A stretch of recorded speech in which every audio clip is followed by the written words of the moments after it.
Channel ವೀಕ್ಷಕರಿಗೆ ನಮಸ್ಕಾರ. ನೀವು ನೋಡ್ತಾ ಇದ್ದೀರಾ ನಮ್ಮ Janavani Kannada YouTube news channel ಹೊಸದಾಗಿ ನೋಡ್ತಾ ಇದ್ರೆ ಕೂಡಲೇ ಚಾನೆಲ್ ಸಬ್ಸ್ಕ್ರೈಬ್ ಮಾಡಿ.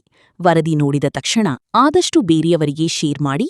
ಹಾಗೆ ಒಂದು ಲೈಕ್ ಕೊಡಿ ಮತ್ತು ತಮ್ಮ ಸ್ಥಳೀಯ ವಿಷಯಗಳು, ವರದಿಗಳು, ಕಾರ್ಯಕ್ರಮಗಳು, ಯಾವುದೇ ಸಮಸ್ಯೆಗಳನ್ನು ಹೇಳಿಕೊಳ್ಳುವ ವಿಷಯಗಳು ಚಾನೆಲ್ ಜೊತೆಗೆ ಹಂಚಿಕೊಳ್ಳಿ ಅಂತ ಹೇಳ್ತಾ ಈ ವರದಿ ಪೂರ್ಣ ನೋಡಿ ಎಂದು ಕೇಳಿಕೊಂಡು ಈ ಸುದ್ದಿ ನೋಡೋಣ ಬನ್ನಿ.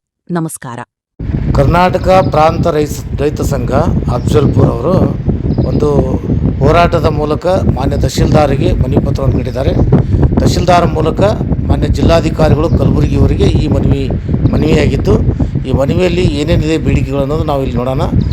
ತಾಲೂಕಿನ ರೈತರ ವಿವಿಧ ಬೇಡಿಕೆಗಳು ಈಡೇರಿಸುವ ಕುರಿತು ಅಫ್ಜಲ್ಪುರ ತಾಲೂಕು ಅತಿ ಹೆಚ್ಚು ಬಿಸಿಲಿನಿಂದ ಕೂಡಿದ ರೈತರು ಭೀಮಾ ನದಿಯನ್ನೇ ನಂಬಿ ತಾಲೂಕಿನ ರೈತ ವಾಣಿಜ್ಯ ಬೆಳೆಯಾದ ಕಬ್ಬು, ಹತ್ತಿ, ಬಾಳೆ ಇನ್ನಿತರ ಬೆಳೆಗಳು ಬೆಳೆಯುತ್ತಿದ್ದು ರೈತರಿಗೆ ವಿದ್ಯುತ್ತಿನ ಸಮಸ್ಯೆಯಿಂದ ರೈತರು ಬೆಳೆ ಕಳೆದುಕೊಳ್ಳುವಂತಾಗಿದೆ ಮತ್ತು ಭೀಮಾ ನದಿ ಬತ್ತಿ ಹೋಗಿದೆ. ನದಿಗೆ ನೀರು ಬಿಡಿಸುವುದು ಮತ್ತು ಈ ಕೆಳಗಿನ ಬೇಡಿಕೆಗಳನ್ನು ಈಡೇರಿಸುವ ಕುರಿತು ಒಂದು ಮನವಿ ಪತ್ರ ಕೊಟ್ಟಿದ್ದಾರೆ. ತಾಲೂಕಿನಲ್ಲಿ ರೈತರಿಗೆ ನಿರಂತರವಾಗಿ 7 ಗಂಟೆ ಹಗಲು ಹೊತ್ತಿನಲ್ಲಿ 3 ಫೇಸ್ ವಿದ್ಯುತ್ ಕೊಡಬೇಕು ಮತ್ತು ಹಳ್ಳಿಗೆ ಮುಂದೆ ಇದ್ದ ಬೋರಿ ಹಳ್ಳಕ್ಕೆ ಒಂದು ಅರ್ಧ ಕಿಲೋಮೀಟರ್ ಒಂದು ಕಡೆ ತಡೆಗೋಡೆ ನಿರ್ಮಿಸಿ ರೈತರ ಹೊಲಗಳಿಗೆ ನೀರು ಒದಗಿಸಬೇಕು ಮತ್ತು ಭೀಮಾ ಏತ ನೀರಾವರಿ ಕಾಲುವೆ ಸಂಪೂರ್ಣ ಸ್ವಚ್ಛಗೊಳಿಸಿ ಕಟ್ಟ ಕಡೆ ಹಳ್ಳಿಗೆ ನೀರು ಪೂರೈಸಬೇಕು. ಭೀಮಾ ನದಿಗೆ ಅಡ್ಡಲಾಗಿ ಕಟ್ಟಿರುವ ಗೋಲ್ನೂರು ಗೇಟ್ ತಕ್ಷಣ ಹಾಕಿ ನೀರು ನಿಲ್ಲಿಸಬೇಕು. 2026-27ನೇ ಸಾಲಿನಲ್ಲಿ ಕಬ್ಬಿನ ಕೇಂದ್ರ ಸರ್ಕಾರದ FRP ರೈತ ಪರವಾಗಿಲ್ಲ, ಅದನ್ನು ಮರುಪರಿಶೀಲಿಸಬೇಕು. ರೇಣುಕಾ ಸಕ್ಕರೆ ಕಾರ್ಖಾನೆ ಭೀಮಾ ನದಿಗೆ ಬಿಡುವ ಮಳ್ಳಿ ನೀರು ತಡೆ ನೀಡಿದ್ದು ಅವರ ವಿರುದ್ಧ ಕ್ರಮ ಜರುಗಿಸಬೇಕು.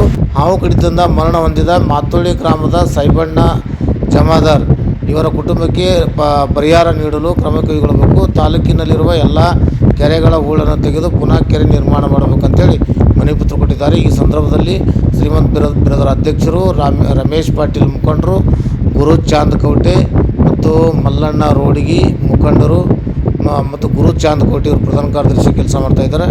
ರಮೇಶ್ ಶೆಟ್ಟಿ ಮತ್ತು ಅರ್ಜುನ್ ಸೋಮ್ಜಾಳ್, ಶಾಂತು ಅಂಜುಟಿಗಿ, ಭೀಮರಾವ್ ಗೌಡ ಮತ್ತು ರಾಜು ಬಡದಾಳ ಹೀಗೆ ಅನೇಕ ರೈತ ಮುಖಂಡರು ಮತ್ತು ರೈತರು ಕೂಡಿ ಈ ಒಂದು ಹೋರಾಟ ಹಮ್ಮಿಕೊಂಡಿದ್ದ ವರದಿಯನ್ನು ನಮ್ಮ ಜೊತೆಗೆ ಹಂಚಿಕೊಂಡವರು ಶಾಂತು ಅಂಜುಟಿಗಿ ರೈತ ಮುಖಂಡರು ಅಫ್ಜಲ್ಪುರ್ ಅವರು ನಮ್ಮ Janavani Kannada YouTube news channel ಜೊತೆಗೆ ಹಂಚಿಕೊಂಡಿದ್ದಾರೆ. ಅವರಿಗೆ ಧನ್ಯವಾದಗಳು, ನಮಸ್ಕಾರ. ಮತ್ತು ಭೀಮಾ ನದಿ ಬತ್ತಿ ಹೋಗಿದೆ. ನದಿಗೆ ನೀರು ಬಿಡಿಸುವುದು ಮತ್ತು ಈ ಕೆಳಗಿನ ಬೇಡಿಕೆ ಈಡೇರಿಸುವ ಕುರಿತು ತಾಲೂಕಿನ ರೈತರಿಗೆ ನಿರಂತರವಾಗಿ 7 ಗಂಟೆ ಹಗಲು ಹೊತ್ತಿನಲ್ಲಿ 3 ಫೇಸ್ ವಿದ್ಯುತ್ ಕೊಡಬೇಕು. ಹಳ್ಳಿಗೆ ಮುಂದೆ ಇದ್ದ ಬೋರಿ ಹಳ್ಳಕ್ಕೆ ಅರ್ಧ ಕಿಲೋಮೀಟರ್ಗೆ ಒಂದು ತಡೆಗೋಡೆ ನಿರ್ಮಿಸಿ ರೈತರ ಹೊಲಗಳಿಗೆ ನೀರು ಒದಗಿಸಬೇಕು. 3ನೇದು, ಭೀಮಾ ಏತ ನೀರಾವರಿ ಕಾಲುವೆ ಸಂಪೂರ್ಣ ಸ್ವಚ್ಛಗೊಳಿಸಿ ಕಟ್ಟ ಕಡೆ ಹಳ್ಳಿಗೆ ನೀರು ಪೂರೈಸಬೇಕು. ಭೀಮಾ ನದಿಗೆ ಅಡ್ಡಲಾಗಿ ಕಟ್ಟಿರುವ ಗೋಲ್ನೂರು ಗೇಟ್ ತಕ್ಷಣ ಹಾಕಿ ನೀರು ನಿಲ್ಲಿಸಬೇಕು. 2026-27ನೇ ಸಾಲಿನ ಕಬ್ಬಿನ ಕೇಂದ್ರ ಸರ್ಕಾರದ FRP ರೈತರ ಪರವಾಗಿಲ್ಲ, ಅದನ್ನು ಮರುಪರಿಶೀಲಿಸಬೇಕು. ರೇಣುಕಾ ಸಕ್ಕರೆ ಕಾರ್ಖಾನೆ ಭೀಮಾ ನದಿಗೆ ಬಿಡುವ ಮಳ್ಳಿ ನೀರು ತಡೆ ಹಿಡಿದು ಅವರ ವಿರೋಧ ಕ್ರಮ ಜರುಗಿಸಬೇಕು. ಹಾವು ಕಡಿತದಿಂದ ಮರಣ ಹೊಂದಿದ ಮಾತೋಳಿ ಗ್ರಾಮದ ಸೈಬಣ್ಣ ಜಮಾದಾರ್ ಅವರ ಕುಟುಂಬಕ್ಕೆ ಪರಿಹಾರ ನೀಡಲು ಕ್ರಮ ಕೈಗೊಳ್ಳಬೇಕು. ತಾಲೂಕಿನಲ್ಲಿರುವ ಎಲ್ಲಾ ಕೆರೆಗಳ ಹೂಳನ್ನು ತೆಗೆದು ಪುನಃ ಕೆರೆ ನಿರ್ಮಾಣ ಮಾಡಬೇಕೆಂದು ಕರ್ನಾಟಕ ಪ್ರಾಂತ ರೈತ ಸಂಘ ಮತ್ತು ಸ್ವಾಭಿಮಾನ ಕಬ್ಬು ಬೆಳೆಗಾರರ ವತಿಯಿಂದ ಮನವಿ ಪತ್ರವನ್ನು ಕೊಡಲಾಗುವುದು.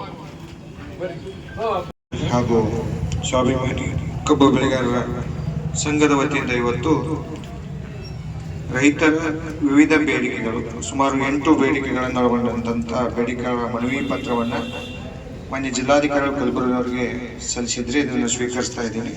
ಇದನ್ನು ಕಳಿಸ್ಕೊಡುವಂಥ ವ್ಯವಸ್ಥೆ ಮಾಡೋದಲ್ಲದೆ ತಾಲೂಕಿನ ಸಮಸ್ಯೆಗಳಿದಾವ, ಇವುಗಳನ್ನು KEB-ದಾಗಲಿ, ಆಮೇಲೆ KNL-ದಾಗಲಿ, ಅದಾದ ನಂತರ MIಗೆ ಸಂಬಂಧಪಟ್ಟಂತಿದೆ, ಅದಾದ ನಂತರ ಕಾರ್ಖಾನೆಗಳಿಗೆ ಸಂಬಂಧಪಟ್ಟಂತಿದೆ. ಹಾವು ಕಡಿತದಿಂದ ಮರಣ ಹೊಂದಿದ ರೈತರಿಗೆ ಕುಟುಂಬಕ್ಕೆ ಪರಿಹಾರ ಕೊಡಬೇಕಂತ ಇದನ್ನು 7ನೇದು ಆಗತ್ತಾ ಇದೆ, ಏನು ಪ್ರಾಬ್ಲಮ್ ಇಲ್ಲ. ಸೊ 8ರೊಳಗೂ ಕೂಡ ನಾನು ಸಂಬಂಧಪಟ್ಟ ಇಲಾಖೆಗಳೊಂದಿಗೆ ನಾನು ಖುದ್ದಾಗಿ ಮಾತಾಡ್ತೀನಿ. ಆಮೇಲೆ ಮಾನ್ಯ ಜಿಲ್ಲಾಧಿಕಾರಿಗಳು ಗಮನಕ್ಕೆ ತರ್ತೇನೆ, ಇದನ್ನು ನಾನು ಕಳಿಸುವಂಥ ವ್ಯವಸ್ಥೆ ಮಾಡ್ತಾ ಇದ್ದೀನಿ. ತಾವೆಲ್ಲ ಬಿರು ಬಿಸಿಲನ್ನದೇ ಭಾಳ ಬಸವೇಶ್ವರ ಪ್ರತಿಭಟನಾ ಮನವಿಯನ್ನು, ರೈತರ ಪರವಾಗಿರುವಂಥ ಮನವಿಯನ್ನು ಸಲ್ಲಿಸಿದ್ದಕ್ಕಾಗಿ ಸಂಘಟನೆಗೆ ಹಾಗೂ ಎಲ್ಲರಿಗೂ ನಾನು ಧನ್ಯವಾದಗಳು ಹೇಳ್ತೇನೆ. Thank you. ನಂತರೇ ನಾವು ಕೂಡ ಸಾಹೇಬರಿಗೆ ಒತ್ತಾಯ ಮಾಡ್ತಾ ಇದ್ದೀವಿ ಮತ್ತು ಮಾನ್ಯ ಜಿಲ್ಲಾಧಿಕಾರಿಗಳಿಗೂ ಕೂಡ ಗಮನ ತರ್ತಾ ಇದ್ದೀನಿ. ತಂದು ಬೇಗಷ್ಟು ನೀರು ಬಿಡಿಸಲಿಕ್ಕೆ ಪ್ರಾಮಾಣಿಕ ಪ್ರಯತ್ನ ಮಾಡುವಂಥ ಕೆಲಸ ಮಾಡ್ತೀವಿ ಅಂತ ಹೇಳ್ತಾ ಈ ಸಂದರ್ಭದಲ್ಲಿ ಮನವಿ ಪತ್ರವನ್ನು ಶಾಂತತೆ ಕೊಟ್ಟಿದ್ದಕ್ಕೆ ಪ್ರಮುಖರಿಗೆ ನಾನು ಧನ್ಯವಾದಗಳು. Thank you.